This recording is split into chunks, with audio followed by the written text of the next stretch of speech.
Hi everybody, Julia here. This screencast is all about the knowledge necessary for teachers to successfully follow the professional development plan that I've created for R685 this summer.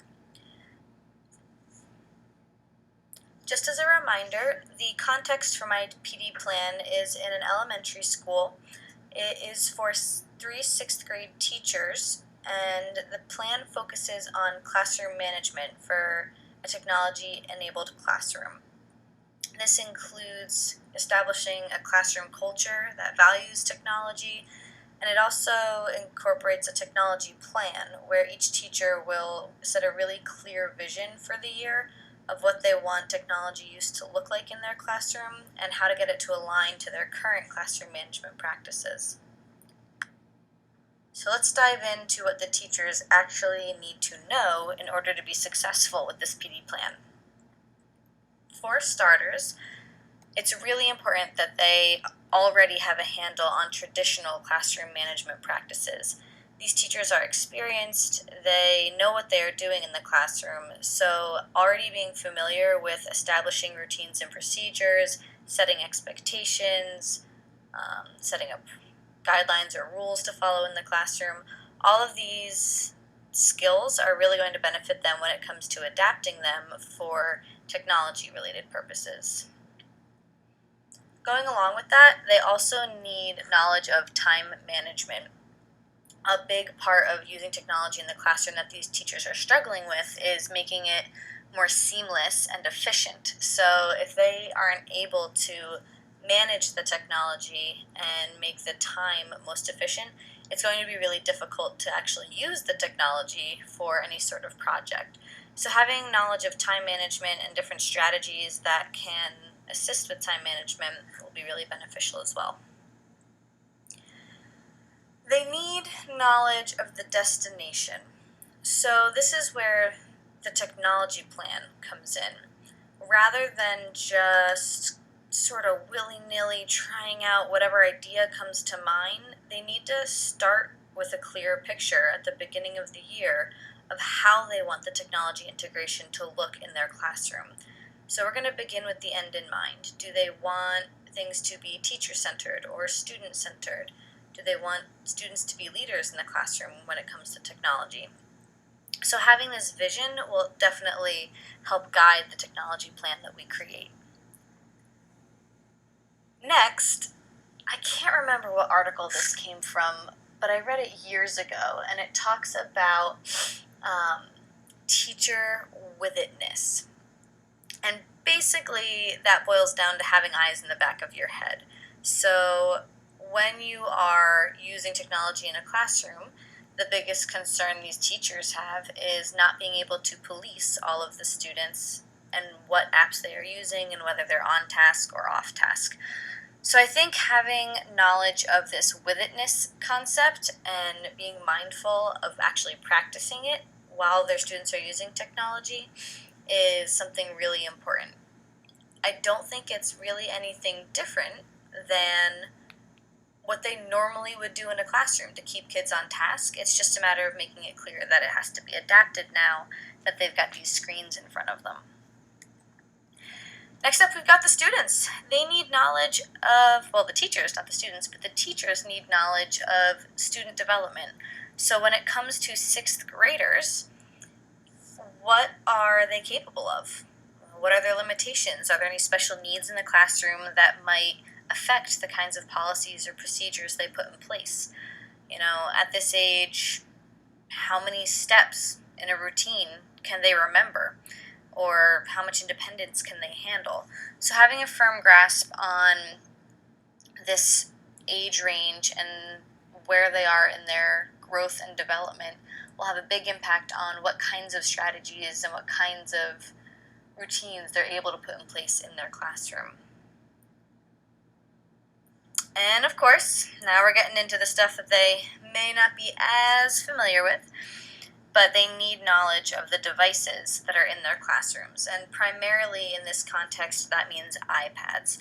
So they need to understand how an iPad works, generally speaking, and what the iPad's needs are. So when it comes to building in routines to make sure that students can come to class prepared with their iPads, how are they going to ensure that they're fully charged? When do they need to be plugged in?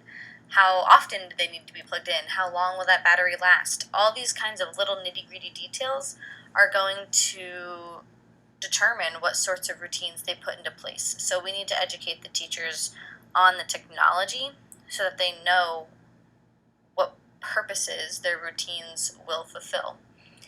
More specifically, in this classroom with the technology, there are a few apps that the school will be implementing next school year, so they all need to get familiar with Canvas.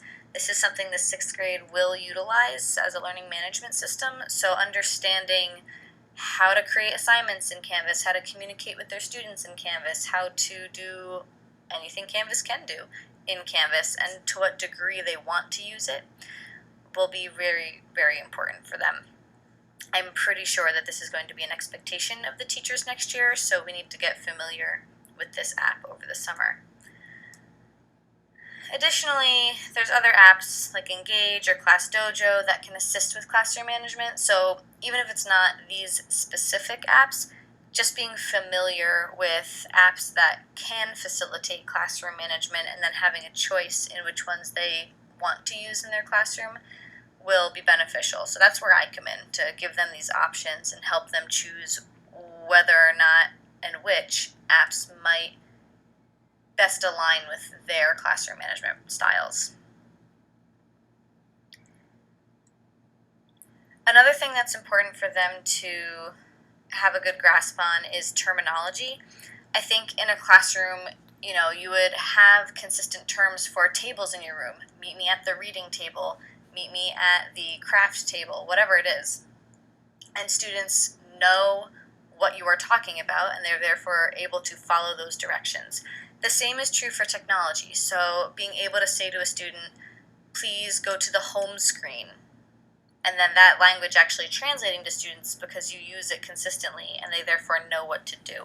So I think for some of the teachers on this team that are less familiar with the iPads and with technology in general, it's going to be very important to provide them with the kind of language that their students are familiar with, and to help them create a set of terms that they intend to use with their students that their students can learn alongside them.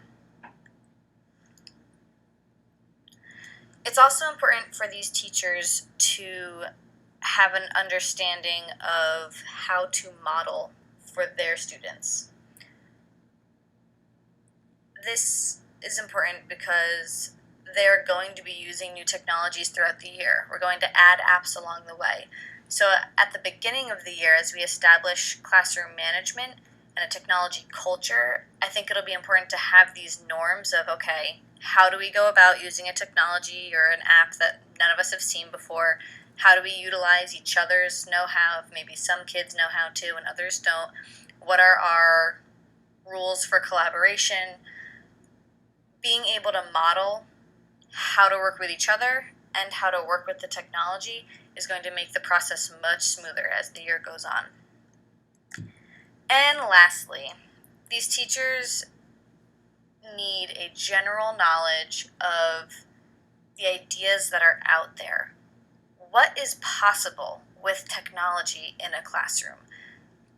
Having a concept of what can be done would hopefully be inspiring for these teachers. Hopefully it would help get some buy-in, because if the teachers aren't going to believe in technology in their classrooms as a beneficial thing, neither will the students. And that classroom culture that we talk about of valuing technology won't exist. The teacher needs to lead by example. So just a general knowledge of the teaching capabilities or the learning capabilities that technology enables will make a big difference along the way. Thank you so much for joining me as I deconstructed the knowledge necessary to complete my PD plan successfully. If you can think of anything else that I may have missed, or you have any feedback on the ideas I've already shared, I would be very grateful. I hope everyone has a great weekend.